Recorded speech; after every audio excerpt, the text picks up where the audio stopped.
Aleluia, Espírito Santo, Espírito Santo, Espírito Santo, Espírito Santo, Espírito Santo, Espírito Santo. Assuma o controle total de cada um de nós. O controle do nosso espírito, da nossa alma, do nosso corpo. O controle e o gerenciamento deste local, desta casa de oração. Deponha principados e potestades, afugente todas as trevas, mediante o poder do sangue do Cordeiro. E venha para nós, por meio da palavra do Senhor Deus,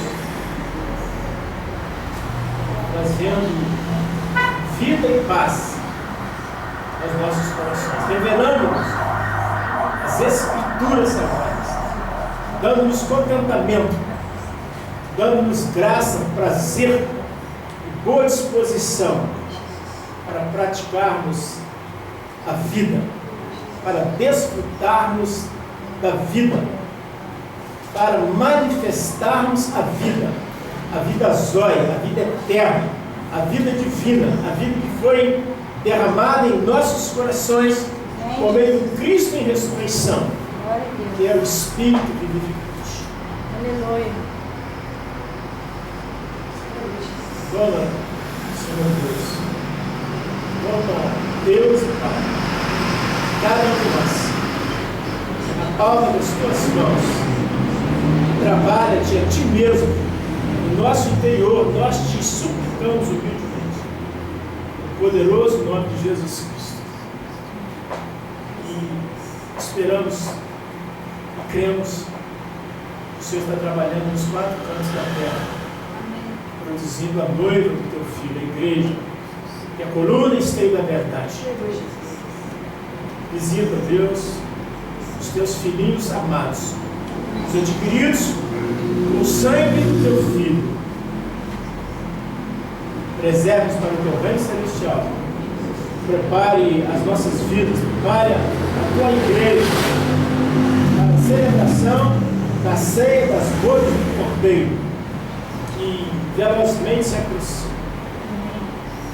E receba nossa gratidão por estarmos incluídos neste grande, único, maravilhoso evento, o arrebatamento.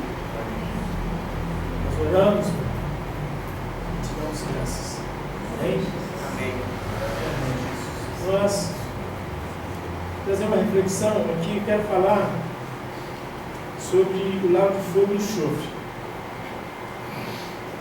Quero falar sobre a segunda morte. Eu quero falar sobre o inferno.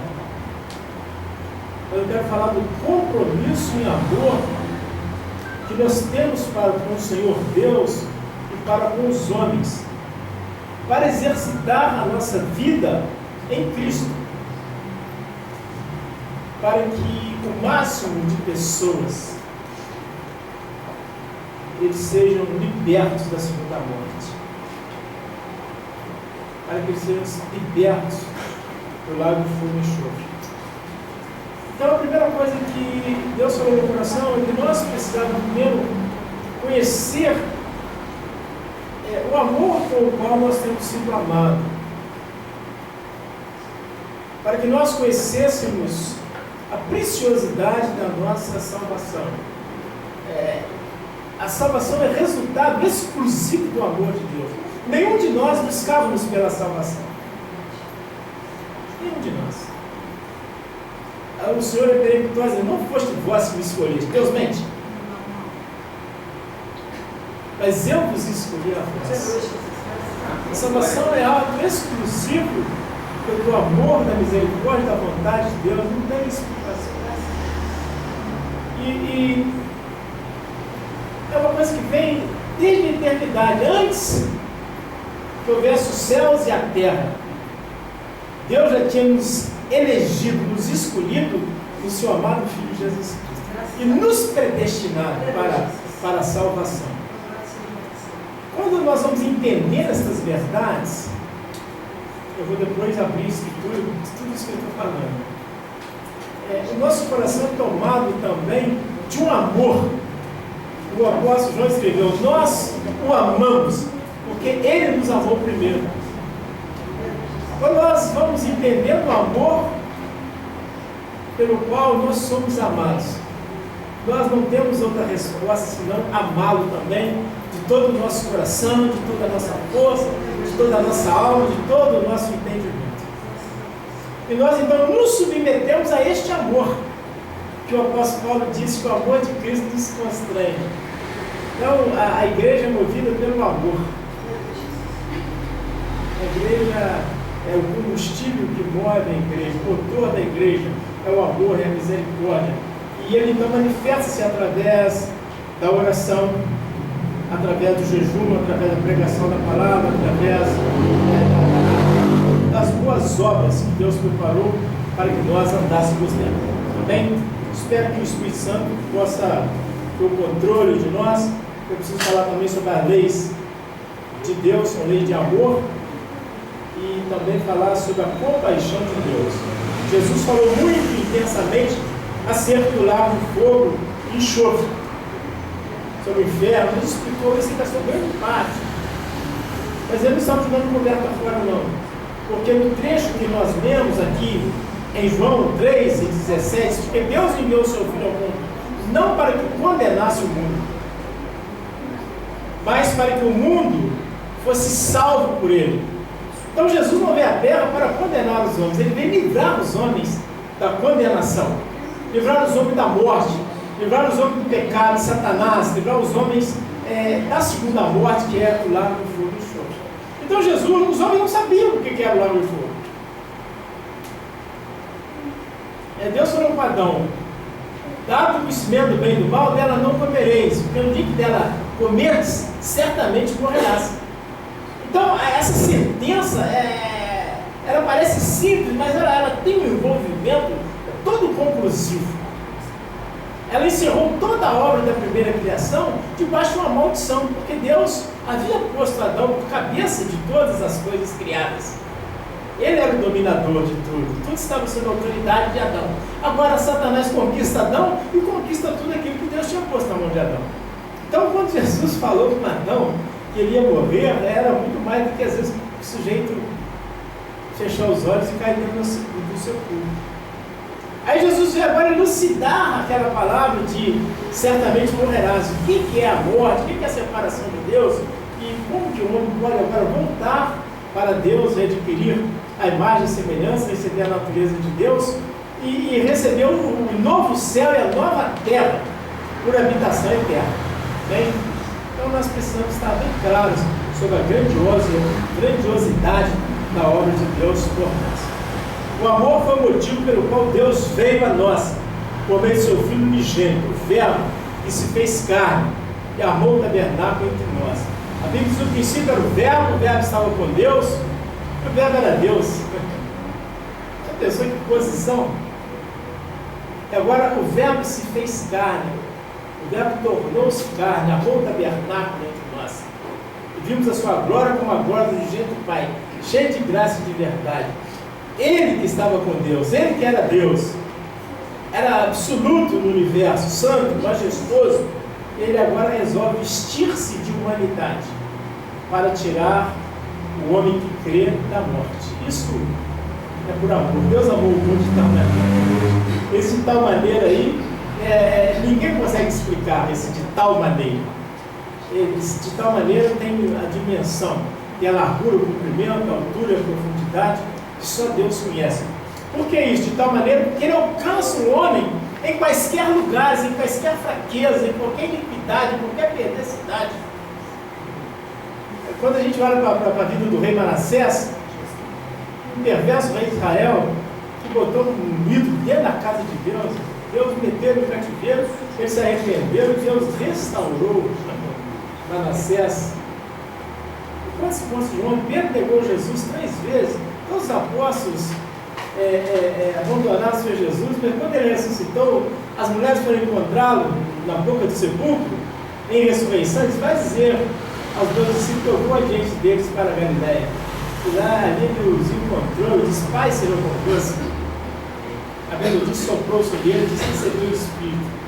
não deu uma reprimenda, não deu uma correção, não deu chibatada em ninguém. É um amor que escapa verdadeiramente do nosso entendimento. Mas em troca de todo o sofrimento, ele teve alegria, a alegria que lhe estava proposta. Suportou a cruz, não fazendo caso da ignomínia, pois agora está sentada à direita de Deus. Palavra fala em Hebreus 12:2, que por tal obra ele está agora entronizado para sempre. E mais interessante é que Satanás, quando sobrepôs-se contra Deus, quis colocar o seu trono à direita de Deus. E todos que nele creem, todos que o recebem, ele os fez assentar nas regiões celestiais. Nós somos o corpo daquele que é o cabeça da igreja e está sentado. Nós estamos assim, é muito magnífico.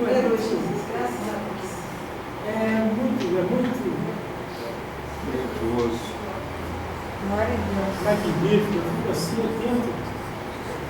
Tem hora que se eu não for Espírito Santo, eu não acredito, mas o Senhor fez isso verdadeiramente por mim, tantas pessoas, mas é assim que ele fez. Nós nem sabíamos que existia o trono de Deus, nós nem sabíamos que ele estava, que havia um trono no céu, e ele nos fez sentar nesse lugar. E ele nos deu a sua natureza, a sua divindade, o seu Espírito Santo. É muito delicado. Nós vamos compreender isso para entender também a perenidade.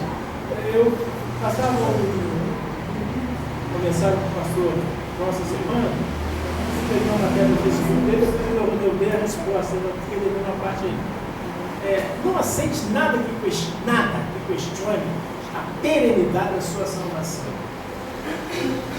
Você não é salvo por homem, nem por vontade do homem.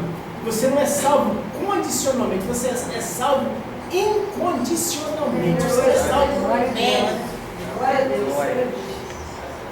Você não compra a sua salvação. E você não sustenta a sua salvação com as suas obras. E Jesus falou assim: Pai, está tudo consumado.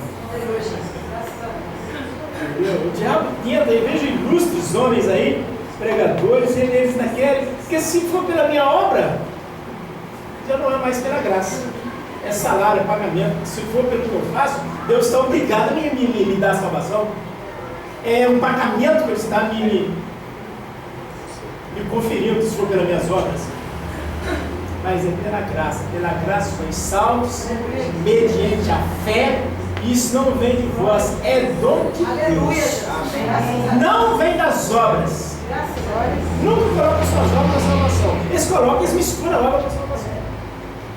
E a salvação é um transporte do ventre da serpente para as entranhas de Deus.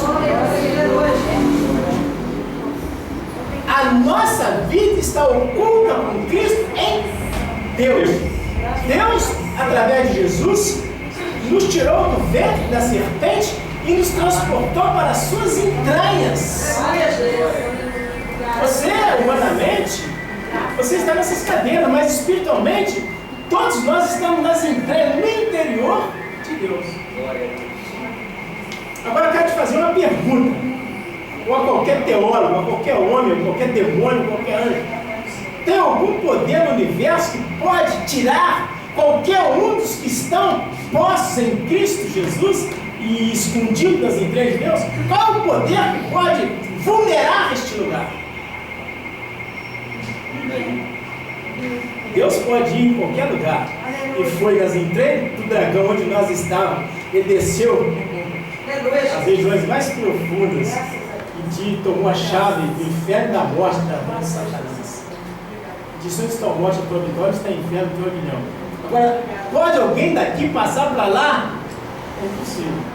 Então Deus espera que você creia nisso. Isso é que deve produzir estrondos de alegria dentro de nós, gozo, exultação da nossa vida. Se você não acreditar nisso, você não vai ficar procurando. Tem homens que dizem ser ensinador da Bíblia, são ensinador da letra, não do Espírito. Eles ficam procurando versículos e caminhos para tentar persuadir os eleitos que é possível perder a salvação. A salvação é um bem inalienável. É um bem inacessível. Não sofre solução de utilidade por nada, nem pelo tempo, nem pelo espaço, nem pelo pecado, nem pela carne, nem pelos anjos, nem pelos demônios, nem a morte, nem a vida, nem a altura, nada. Nada mais pode nos separar deste grande amor de Deus. Se nós sofrêssemos a possibilidade de qualquer coisa perder a salvação, não valeria a pena abraçar o Evangelho. Mas o Evangelho é uma boa nova, uma boa notícia de que aqueles que creem, quem nele crê não é condenado. Você crê em Jesus? Glória a Deus. E você crê porque você quis crer ou porque Ele enviou o Espírito ao seu coração para que você cresça? Ninguém crê porque quer crer, não. Até nas nossas casas, nossas famílias, tem quantas casas que falam 20, 30, 40, 50 anos com o marido, com o filho, com o pai, com a avó, e eles não creem. É assim, né? No medo é determinado, porque senão vai dar uma promessa. Lá pelas tantas, Deus vai mexer com eles. Nós cremos porque Deus enviou o seu Espírito ao nosso coração. Você pode dar graça a Deus? Graças a Deus. Nós devemos dar todos os dias, você pede graças a Deus pela sua salvação. Olhando firmemente para o autor e consumador da fé, Jesus. Ele é o autor da fé que você tem nele. A fé não brotou do seu coração, a fé não iniciou, a fé não principiou-se em você. A fé que você tem nele principiou dele. E ele derramou essa fé dele em você. Ele é o autor dessa fé. Glória a Deus. Ele é o consumador, ele é o mantenedor, ele é o sustentador dessa fé. Nada mais pode destruir isso. Não porque você é sincero, porque você é fiel, porque você persevera, não. É porque Ele é o responsável para nos fazer crer e nos fazer permanecer crendo somente. Amém. Parece uma coisa tão insignificante isso que eu estou falando, parece? Mas se você entender assim, você vai viver dando glória a Deus. É para Ele que devemos olhar, imitar, manifestar a vitória sobre o pecado, sobre Satanás, sobre o inferno, sobre a morte, foi conquistada por Jesus Cristo. A Bíblia diz que o leão da tribo de Judá, a rei de Davi, venceu. Glória a Deus. Ele não vai vencer, ele venceu. É obra pronta, consumada, não tem mais nada que fazer. Ele nos resgatou da maldição da lei, fazendo-se maldição em nosso lugar. Aceitou o vitupério do madeiro, suportou a violência da cruz, porque podia ver o fruto do seu penoso trabalho e a certeza de que seria glorificado e posto no trono celestial e levar para Deus aquilo que Deus o havia mandado buscar. Ele veio buscar o que se havia perdido. Imagina como Jesus desceu solitário do céu, solitário, como Deus, Pai, Filho e Espírito Santo, veio naquele Espírito, entrou no ventre da Virgem Maria. Mas quando Jesus ressuscitou dentre os mortos, quando ele desceu, ninguém viu, nem a própria Maria viu. Ela falou: como se dará isso? Ele disse assim: descerá sobre ti o Espírito Santo. Ela não viu o Espírito Santo, não. Maria, só quando ela deu conta de si, as entranhas dela já estavam totalmente modificadas, totalmente transformadas. A vida de Deus desenvolvia naquele útero. Assim, é uma coisa muito misteriosa. Por isso que às vezes os católicos exaltam Maria, e nós às vezes repudiamos um pouco isso e desprezamos o vaso Maria. O vaso Maria é um vaso muito excelente. Não é mais excelente do que nenhum outro vaso, mas ela é bem-aventurada, ela é bendita entre todas as mulheres. Podia ser qualquer uma das irmãs, mas Deus escolheu aquela mulher. Aí aquela criança nasce, vive entre nós, vira homem, começa o seu ministério, foi julgado, condenado, crucificado, morto, sepultado, ressuscita. Mas em ressurreição, Jesus transita entre os homens. Mas ele não entendia o que era a ressurreição. Aquele homem que estava andando ali com aqueles discípulos, era todos aqueles discípulos e nós também. Não é um mistério profundo? Essa ideia de igreja, a igreja fulana, igreja ciclana, isso é uma blasfêmia. Isso vem de Babilônia, isso vem do Egito, isso vem do inferno. Aquele corpo era a igreja. Aquele homem era o templo, era o santuário de Deus, do qual o santuário nós somos as pedras vivas que constituem aquele santuário. Glória a Deus. Os discípulos estavam andando ali com Jesus, ainda na ressurreição e tal, mas eles não entendiam que eles eram membros daquele corpo. E que nós também somos membros daquele corpo. Aí quando ele é levado, aí ele foi subindo e foi olhando, aí 2 anjos apareceram. Mas Galileus, por que estás olhando para o céu? Esse Jesus que entre vós foi recebido em cima do céu. Aquele corpo, Jesus estava falando, olha senhora, eu estou levando vocês para o Pai. Aleluia, Jesus. Glória a Deus. Aleluia, Jesus. Graças a Deus. E a Bíblia de Jesus os abençoou, disse, permanecer na cidade de Jerusalém, até que nós sejamos revestidos de poder e tal. E tendo dito isso, os abençoou, e ele abriu os braços e foi subindo. E ele estava como, naquele ato, ele estava como quer dizer assim, olha, eu vim buscar e salvar o que você havia perdido, e eu agora estou levando vocês em salvação, em redenção, em vida eterna para o Pai. E ele foi subindo, e nós estávamos ali naquele corpo. Glória a Deus. Graças a Deus. Glória a Deus. Você precisa tirar uns minutos?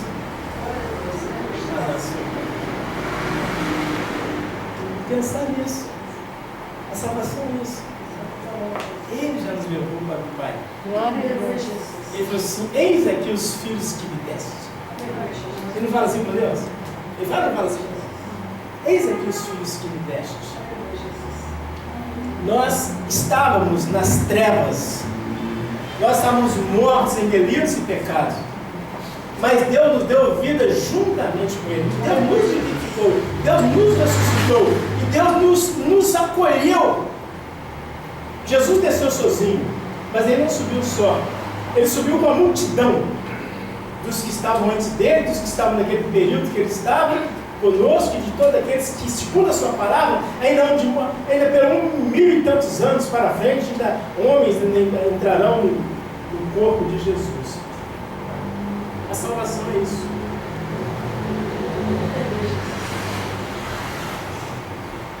A salvação. Se a gente tiver tão pouco tempo, sabe,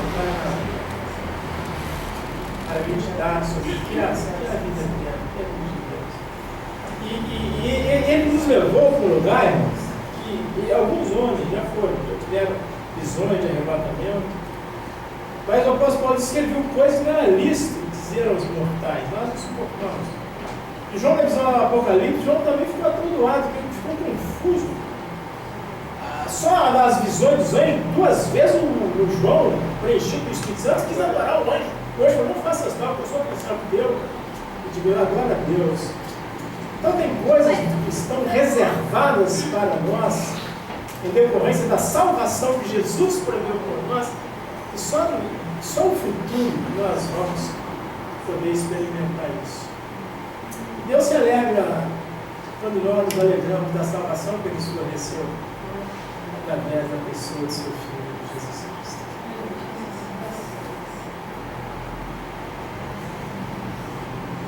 Tudo Ele suportou em troca da alegria que estava conosco. Após a sua morte e ressurreição, o Senhor Jesus Cristo não somente recuperou-se a si mesmo, como recuperou a cada um de nós tudo aquilo que se havia perdido. Quando Jesus estava na cruz, eles zombavam de Jesus, meneavam a cabeça, falavam, médico, cura-te a ti mesmo, se tu és o Filho de Deus, desce dessa cruz. Jesus suportou muitas ofensas. Falava que por uma só ofensa entrou o pecado, mas o pecado saiu por muitas ofensas. Ele padeceu terrivelmente. E quando os caminhantes iam para Emaús, e Jesus já estava em ressurreição, eles iam falando com Jesus, mas só tu é estrangeiro aqui, não sabe o que aconteceu com Jesus, varão profeta, tal, hoje já é 3º dia. E aí Jesus começou a ver a Escritura, e ele começou a arder o coração daqueles homens. E quando Jesus ia passando pela casa, disse, Senhor, já se faz tarde, fica conosco. Jesus então aqueceu e resolveu entrar na casa deles. E eles foram arrumar um repasto. Mas como o judeu sempre ora antes de orar, quando Jesus pegou o pão e que ele foi da graça, eles viram as marcas. Diz que então eles foram abertos o entendimento de Jesus. Desapareceu completamente. Veja o honestidade do coração. Jesus estava dizendo que ele havia recuperado a si mesmo, ele havia recuperado a eles também, a nós. Eles voltaram, já nem comeram mais o pão, voltaram para Jerusalém para encontrar os outros irmãos, falaram que tinha visto um recuperado e recuperador. Glória a Deus. Quando Jesus saiu da sepultura, quando eles viram Jesus, eles foram tomados de uma alegria tão grande, uma alegria tão profunda de ver o Senhor ressuscitado, mas a alegria deles era uma alegria finita, que eles não tinham espírito. Eles falaram, graças a Deus, ele ressuscitou, ele está entre nós. Mas Pilatos tinha dito assim, não vejo nele nenhum crime digno de morte. Mas mandou chicoteá-lo e entregou para ser crucificado. Então Jesus, de qualquer maneira, Jesus ia ressuscitar mesmo, porque a morte é para o pecado. E ele não tinha pecado. Mas ele entrou na morte por causa do meu pecado e do seu pecado. Então ele recuperou-nos. Então quando Jesus aparece para eles, e eles ficam felizes, Jesus diz, e alegrai-vos. Quando foi quem falou, quando eles voltassem de alegria? Porque os vossos nomes escritos no livro da vida. Eu vim para recuperá-los. Eu vim para resgatá-los da maldição, do inferno e da morte. O diabo olha para você, olha para mim, ele sabe que ele nada pode em nós. O diabo, às vezes eu fico pensando, os crentes às vezes têm tanto medo do diabo, têm tanto medo das dificuldades, das lutas. Jesus venceu. Glória a Deus. E se ele vencesse só, não fazia muita diferença para mim nem para você. A vitória dele, pronto. Mas a vitória dele é a sua vitória, é a minha vitória. A vitória dele é a sua vitória. Não tem mais derrota para você, nada. Em toda, por amor dele, somos entregues à morte todo dia, reputados como ovelha para o matador. Se o diabo pudesse continuar matando, ele ia matando. Mas ainda que ele pudesse, em todas as coisas somos mais vencedores. Primeiro que ele não pode mais. Primeiro que ele não pode. Quem tentará a acusação contra os escolhidos de Deus? Se é Deus quem justifica. Foi ele que morreu por nós, ou antes quem ressuscitou. Então, Deus quer que nós entendamos a obra de Cristo a nosso favor, que nós nos alegremos nessa obra, na obra que Jesus fez. É esse entendimento, então, que nos arremete ao outro.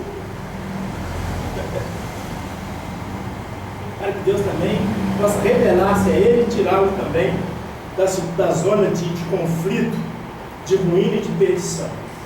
Jesus Cristo, Deus eternamente bendito, trocou a sua coroa de glória por uma cruz para resgatar-nos da maldição da morte e nos conceder a glória de Deus.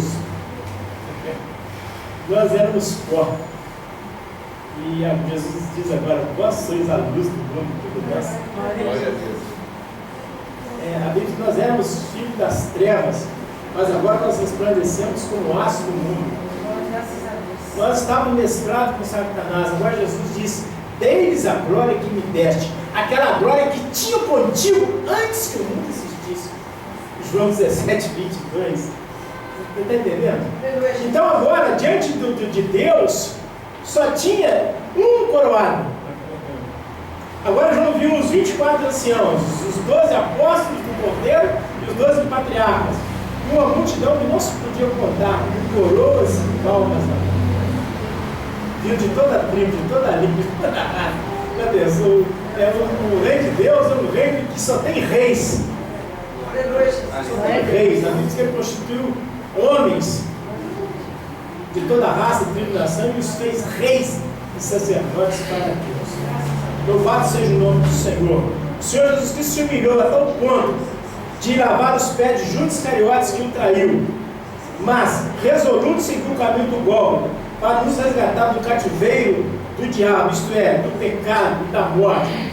A palavra diz, assim como nós participamos da carne e do sangue, também ele participou das mesmas coisas, participou da carne e do sangue, para que através da sua morte, ele aniquilasse, ele destruísse aquele que tinha o poderio da morte, a saber, o diabo, e livrasse todos que com medo da morte estavam cativos, estavam sujeitos por toda a vida.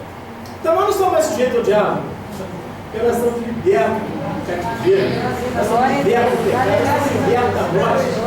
Não há mais o que temer. A palavra diz que o que está em nós, nós precisamos praticar muito o que está em nós, o que está em mim. O que vive em mim é maior do que o que está no mundo.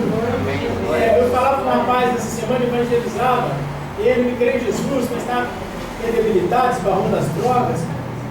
Eu falei assim, o que está em você é maior do que as drogas. Eu tomei a profissão de fé dele, renovei pelo Espírito Santo uma tomada de posição com ele. Eu falei assim mesmo, você crescer, você assim, você batizou para dizer, tal. Então a Bíblia diz que está em você. Agora você, ao invés de ficar fazendo força para se libertar dessas coisas, você precisa crer que você está liberto delas. Se o Filho nos libertar, você não tem que fazer força para se auto-libertar. Você é um liberto. Você tem que dizer, eu sou liberto. Não pelo meu sacrifício, não pela minha força, mas porque aquele que vive em mim é maior. Ele começou a chorar. Chorou, eu também comecei a chorar, só que obrigado. Porque essa verdade não diz respeito só a ele, diz respeito a mim também. Tem áreas na minha vida que eu não preciso ficar confrontando, botando músculo, botando força nelas, não. Eu preciso só fazer um pronunciamento que o Senhor é o Senhor. O Senhor me ama, o Senhor está no controle da vida. Não adianta as dificuldades do seu viver. Há um que vive em mim. E ele é maior do que todas as situações. Louvado seja Deus. Jesus mudou completamente com o seu viver e com a sua morte o conceito de amor. Nós, quando queremos demonstrar amor por alguém, nós doamos algumas coisas às pessoas, é verdade? Nós servimos algumas coisas às pessoas, nós praticamos alguns atos, mas Jesus, para demonstrar o amor de Deus, ele entregou a sua vida na morte. Deus prova o seu amor para conosco em que Cristo Jesus morreu por nós, sendo nós os pecadores. E Deus estava em Cristo. E Deus é Espírito, então o Pai, o Filho e o Espírito Santo entregando-se na morte para nos resgatar da maldição da morte. É muito elevado. Louvado seja Deus. Ora, antes da festa da Páscoa, sabendo Jesus que já era chegada a sua hora de passar neste mundo, para o Pai, como havia amado os seus que estavam no mundo, amou-os até o fim. João capítulo 3, versículo 1. Jesus Cristo não regressou ao Pai antes de terminar a obra de redenção do homem. Por isso ele disse, muito desejei comer convosco esta Páscoa, antes que padeça. Lucas 22 e 15. Jesus sabia que era através do seu padecimento, do derramamento do seu sangue, que seria efetuada a nossa redenção, o nosso resgate. O preço do pecado seria pago ali na cruz. Isso é um grande amor. Um grande amor. A gente, porque, veja bem, porque envolve toda a humanidade. Quantas pessoas vão estar eternamente diante de Deus por aquele sacrifício? Tem o vigor, o poder da obra de Jesus, o poder da sua morte. Quando nós celebrávamos a ceia ali em Matias Barbosa, né, e Deus então falava conosco sobre o poder da morte de Jesus Cristo. Né? Nós meditamos a palavra do livro de Efésios, do capítulo 20, versículo 3 até o versículo 17. Fala de todo o envolvimento do Pai, do Filho e do Espírito Santo, para que nossa alma pudesse ser liberta, né, dos tentáculos de Satanás e da morte. Quando Jesus Cristo diz, Pai, está tudo consumado,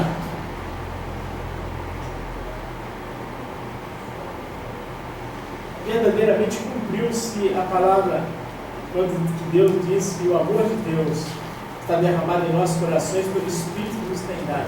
Até a morte de Jesus, o amor de Deus não estava consolidado, estava consolidado na economia de Deus, na administração de Deus, mas na experiência dos homens, somente após que a Bíblia diz que Deus prova o seu amor para conosco, em que Cristo Jesus morreu por nós.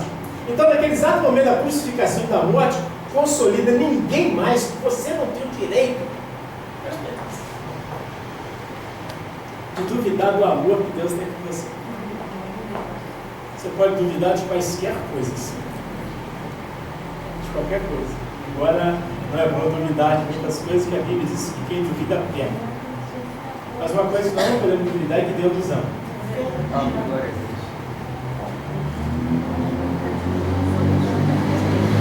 Você pode duvidar de mim. Você pode duvidar do salário, o seu patrão vai te pagar o salário, pode duvidar do vai duvidar do amor de Deus. Ninguém pode. Ninguém pode. Nem o mundo lá fora pode. O mundo pode não experimentar esse amor, vai duvidar e dizer que ele não é real, que ele não existe e que ele não está derramado sobre todos os homens. Ninguém pode. Que a prova inconteste do amor de Deus por nós é a morte de Jesus. Por que é a prova do amor? Porque é o único meio pelo qual o homem pode ser redimido dos pecados, o homem pode ser resgatado, o homem pode ser reconciliado, o homem pode ser justificado, o homem pode ser unificado, o homem pode assemelhar-se a Deus, o homem pode receber a natureza de Deus, o homem pode receber o Espírito de Deus, o homem pode ter acesso ao Pai pelo mesmo Espírito, é exclusivamente através da morte. Por isso é um grande amor. Um grande amor, né?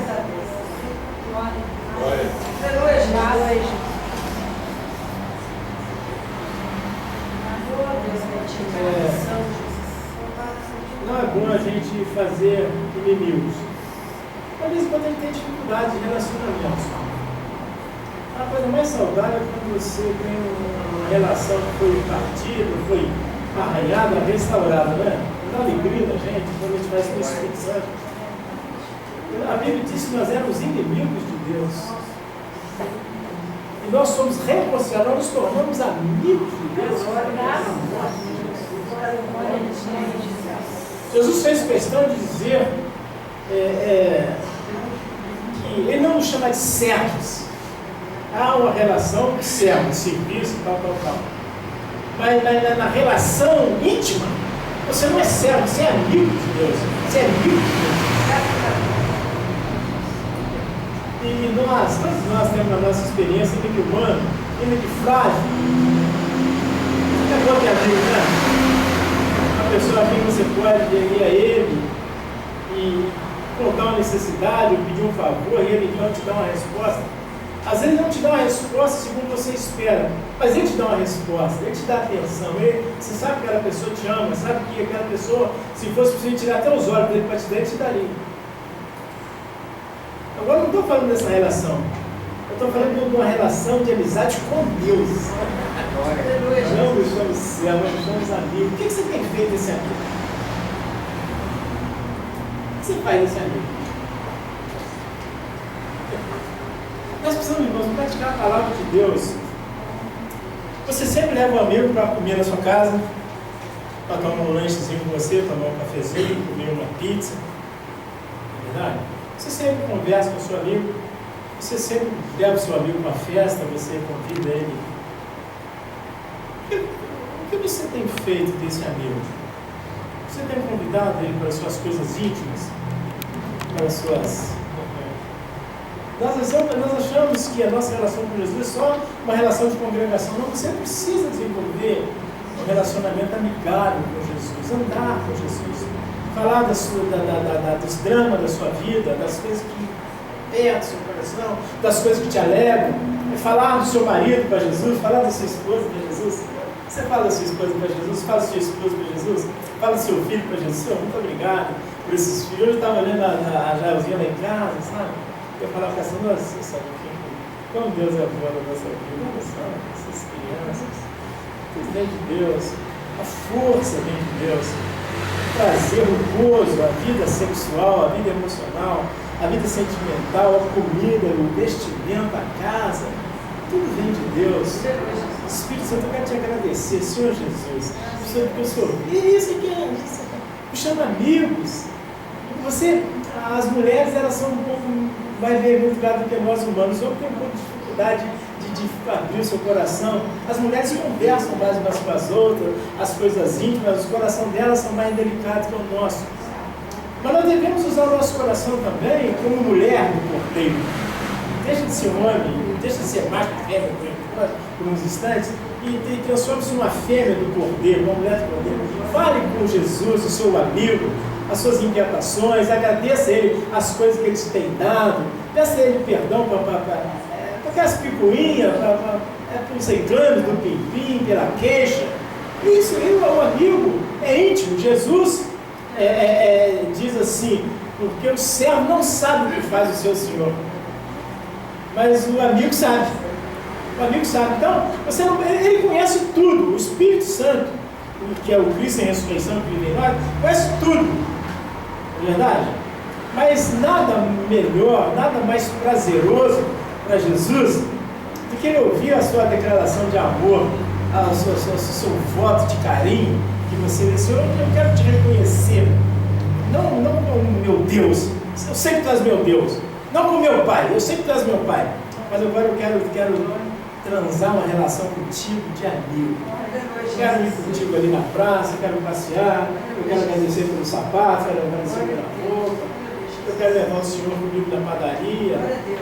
Vem comigo. Moisés falou assim com o Senhor assim, se tu não for comigo, não me faça subir nesse lugar. Nossa, Deus apaixonou com ele, Deus beijou a boca de Moisés, falou assim, a minha presença irá contigo. Fala, Senhor, se tu não for comigo, eu não vou na padaria. Se tu não for comigo, eu não vou comprar esse calçado. Se eu não for comigo, eu não vou fazer esse negócio. Se eu não for comigo, eu não vou beijar minha mulher, não vou beijar meu marido. Se o Senhor não for comigo. Aí o Senhor falou para Moisés assim, a minha presença irá contigo. Não foi? E Deus disse que o anjo de Deus, a coluna de fogo, a coluna de nuvem, 40 anos. Quando Moisés olhava para aquela coluna de fogo, ele viu o próprio Deus. Olhava pela nuvem, ele viu o próprio Deus, a glória de Deus vinha sobre Moisés. Então, a salvação também, ela nos mete num ciclo e num sítio de amizade com o Senhor Deus. Tem muitos crentes, eles são crentes de que Deus é Deus, mas tem muita dificuldade em chamar Jesus de amigo, em relacionar-se Jesus com amigo. Louvado seja o nome do Senhor. Uma compaixão que colocou de lado as nossas transgressões, a nossa ingratidão, a nossa desobediência, os nossos pecados, os nossos sujeiros, o nosso mau cheiro, os farrapos andrajosos que nós usávamos, nada ofuscou o amor afetivo e efetivo de Deus por nós. Ele venceu a repulsa por causa do seu amor.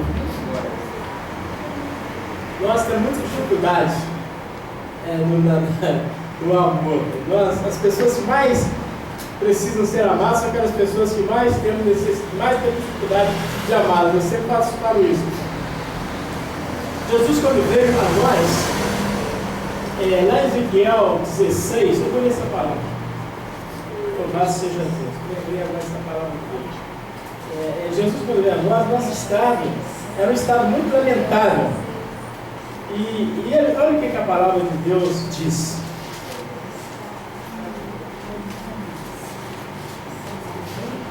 Ezequiel 16. Dê a minha palavra do Senhor, dizendo: Filho do homem, faz conhecer a Jerusalém as suas abominações. E diz: assim diz o Senhor, Deus de Jerusalém: a tua origem e o teu nascimento procedem da terra dos cananeus. Teu pai já morreu e a tua mãe é Teia. Quanto ao teu nascimento, no dia em que nasceste, não foi cortado o umbigo, nem foste lavado com água para a tua purificação, nem tampouco foste esfregado com sal. nem envolta em faixas. Não se compadeceu de ti olho algum, para te fazer alguma destas coisas. Compadecido de ti antes, foste lançada em pleno campo, pelo nojo de ti no dia que nasceste. Passando eu por ti, vi-te banhado no teu sangue, e te disse, ainda que está no teu sangue, vive. Sim, disse-te, ainda que está no teu sangue, vive. E te fiz multiplicar como renovo no campo, e cresceste, te engrandeceste, e alcançaste grande formosura, formaram-te os teus seios, e cresceu o teu cabelo, contudo estava nua e descoberta. Deus está falando, esse era o nosso estado. Imagina um bebê que sai das entranhas da mãe, o cordão umbilical não foi, ela está misturada na poeira, envolta no sangue, não foi lavada, não foi purificada, não esfregado sal, cheio de moscas, e já à beira da morte, e todo mundo passava, desprezava, estava como um aborto. Mas Deus nos viu no sangue, Deus nos viu na morte, e Ele compadeceu-se de nós, e lavou-nos, e purificou-nos, e esfregou-nos, e aplicou o sal da redenção, e encheu-nos de amores. E aqui a criança já não é mais um bebê, já é uma moça, é uma virgem, já tem seios, já tem cabelos, e Ele a tomou para si. Deus, depois de ter nos tirado do lamaçal, o pastor João vai dizer, do tremendal de lama, do lamaçal, Ele nos lavou, nos purificou, e Ele tem nos preservado para Ele. Eu vou ficar aqui nessa primeira parte da salvação. Deus, isso aqui é um pouquinho que eu falei. Eu gostaria que você, sempre que você tomasse o Senhor, a primeira coisa que nós precisamos é dar testemunho para nós mesmos. O apóstolo Paulo dizia que ele dava o testemunho para si mesmo, no Espírito, e ele não mentia. Então você precisa, a primeira pessoa que precisa ser grata acerca da sua salvação é você. E Deus precisa saber que você tem gratidão por Ele ter salvo a sua vida. E a partir daí, então é que começa a obra de Deus através da sua vida. Quando você o reconhece em todos os seus caminhos. Irmã Giovana diz que na sua mão direita tem um alongar de dias, na sua mão esquerda diz que aquele que está diante de nós, na sua mão direita tem o alongar de dias, tem a vida eterna, e na sua mão esquerda ele tem honra para ti. A salvação, ela é isso. Vamos orar? Você pode dar graças a Deus? Graças a Deus. Esse entendimento, então, é que nos move. Esse entendimento que nos move. Quando nós entendemos o que Deus fez por nós em Jesus, nós então permitimos a ação do Espírito em nossa vida, através de nós, para que outras pessoas também sejam tocadas por esse grande amor de Deus. Vamos colocar a fé? Glória a Deus. Veja bem, como eu falei no início, eu queria falar sobre as obras de Deus, eu queria falar sobre a lei do amor e queria falar sobre o lago de fogo. Eu vou entrar nesses compartimentos, talvez mais uns 2 domingos eu vou voltar sobre a salvação, é resultado exclusivo do amor de Deus. Essa foi a introdução da pregação. Mas você pode dar graças a Deus por ela? Você crê que é assim? Você se sente salvo, puramente salvo? A segurança da nossa salvação, irmãos, não está na nossa mão. A segurança da nossa salvação está na mão de Jesus. Jesus assim, ninguém pode vir a mim se o Pai que me enviou não o trouxer. E aquele que vem a mim, de maneira nenhuma eu lançarei fora. Então, nenhum de nós podemos ser salvos em Jesus. Deus pega cada um de nós e nos coloca na mão de Jesus. E Jesus disse que Ele não te lança fora. Graças a Deus. Glória a Deus. Não é você que tem um cântico aí que diz, segura na mão de Deus, esse cântico é herético. É você que segura. Se você segurar na mão de Deus, Mas é Deus quem segura em você. Não sou eu que seguro a mão de Deus. Hoje eu fui atravessar a rua aqui com a Jubilédia e ela falou assim, ela segurando meu braço. Falei, não, coloca sua mão dentro da mão do papai. Ela colocou a mão, sou eu que vou te segurar, não você vai me segurar não. Se ela segurar o meu dedo, segurar meu pulso, ela pode soltar ali, mas se eu segurar, você está seguro nas mãos de Deus. Glória a Deus. Daí, ninguém pode arrebatar você, ninguém. Graças a Deus. Graças a Deus. Aleluia. Glória a Deus. Senhor meu Deus e meu Pai, nós queremos te agradecer pela salvação eterna. Nós temos recebido gratuitamente do Senhor no amado Jesus Cristo. O Verbo que se fez carne e habitou entre nós. Viveu elevadamente entre os homens, sem pecado. Foi condenado por causa dos nossos pecados. Foi crucificado e derramou plenamente o seu sangue. Morreu. Foi sepultado. Ressuscitou dentre os mortos ao terceiro dia. Ascendeu-se aos céus. Assentou-se à destra da majestade nas alturas, onde nos coentronizou contigo e veio misteriosamente, infiltrou-se em nós por meio do Espírito que nos dá vida, aquele que é maior do que o que está no mundo. Ele é o penhor da nossa salvação, é o penhor da herança de Deus, é a garantia da nossa redenção. Nessa noite nós queremos celebrar essa obra consumada. Queremos te engrandecer, queremos te louvar, queremos te adorar em espírito e em verdade. E queremos dizer que nós somos por inteiro, no espírito, na alma e no corpo, daquilo que temos e somos, para ti. Em nome de Jesus Cristo, ressuscitado e ascendido. E graças a Deus. Vamos dar uma salva de palmas para vocês.